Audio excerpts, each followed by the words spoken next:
Perkembangan pribadi dan sosial individu. Konsep diri dan perkembangan identitas. Konsep diri merujuk pada pemahaman individu tentang siapa dirinya, apa yang dia yakini, serta bagaimana dia melihat diri di dunia. Sementara identitas diri berkaitan erat dengan pemahaman tentang peran individu dalam masyarakat, serta keyakinan dan nilai-nilai yang dianut. Dukungan sosial, terutama keluarga dan teman-teman, sangat berperan penting dalam bentukan identitas diri seseorang. Konsep diri terbagi dua, yaitu konsep diri negatif dan konsep diri positif. Sementara itu, konsep diri positif adalah individu merasa percaya diri, memiliki harga diri yang baik, dan menerima dirinya sendiri. Dan konsep diri negatif itu adalah individu merasa kurang percaya diri, memiliki citra diri yang buruk, dan sulit menerima dirinya sendiri. Teori status identitas Mercia ada 4, yaitu pencapaian identitas, moratorium identitas, penyitaan identitas, difusi identitas. Sementara itu, pencapaian identitas sudah melalui eksplorasi dan mencapai identitas stabil. Moratorium identitas adalah sedang eksplorasi identitas tanpa keputusan akhir.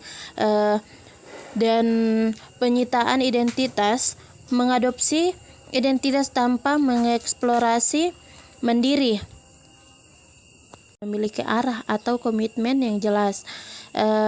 Sementara itu, masa remaja menjadi periode krusial dalam pembentukan identitas. James Mercia menjelaskan 4 status identitas berdasarkan eksplorasi dan komitmen. Faktor mempengaruhi perkembangan pribadi sosial ada 5, yaitu pertama, genetik. Genetik adalah kondisi fisik dan hormon yang mempengaruhi kepribadian serta cara individu berinteraksi. Yang kedua, keluarga. Keluarga adalah pola asuh, kasih sayang, dan dukungan keluarga sangat berperan penting. Ketiga, teman sebaya mempengaruhi sikap, kebiasaan, dan nilai-nilai individu. Yang keempat, lingkungan sosial dan budaya. Norma dan nilai budaya yang berlaku di masyarakat mempengaruhi suatu individu.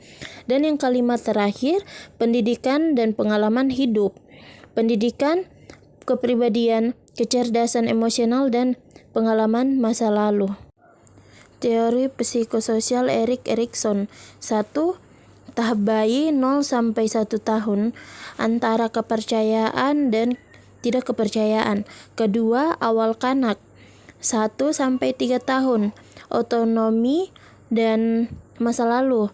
3-6 tahun, prasekolah, inisiatif versus rasa bersalah. 4. Sekolah 6-12 tahun, industri dan inferioritas. Yang kelima, remaja 12-18 tahun, identitas dan kebingungan identitas. Yang keenam, dewasa awal 18 tahun sampai 40 tahun, intimasi dan isolasi. Yang ketujuh, dewasa tengah 40-65 tahun, generativitas dan stagnasi. Dan yang terakhir, ke-8, dewasa akhir 65 tahun sampai lanjut usia, integritas dan keputusan. Tipe kepribadian dalam interaksi sosial ada 4, yaitu ekstrovert. Ekstrovert adalah terbuka dan senang berisolasi, mendapatkan energi dari interaksi dengan orang lain, lebih ekspresif dalam komunikasi. Dan yang kedua, introvert. Introvert adalah lebih suka refleksi dan interaksi terbatas, memperoleh energi saat sendirian, komunikasi lebih selektif dan mendalam.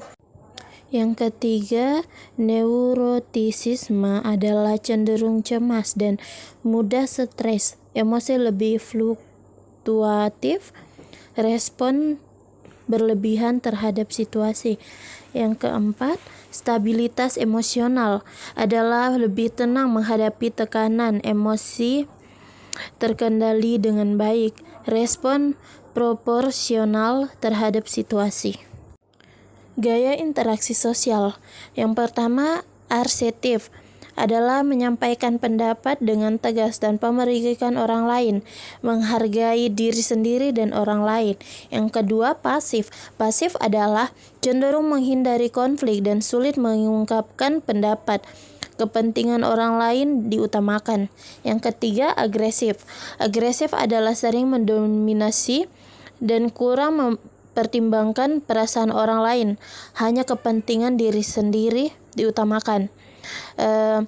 Pengaruh latar belakang sosial seperti status ekonomi, pendidikan, dan pengalaman hidup juga membentuk cara individu berperilaku dalam lingkungan sosial.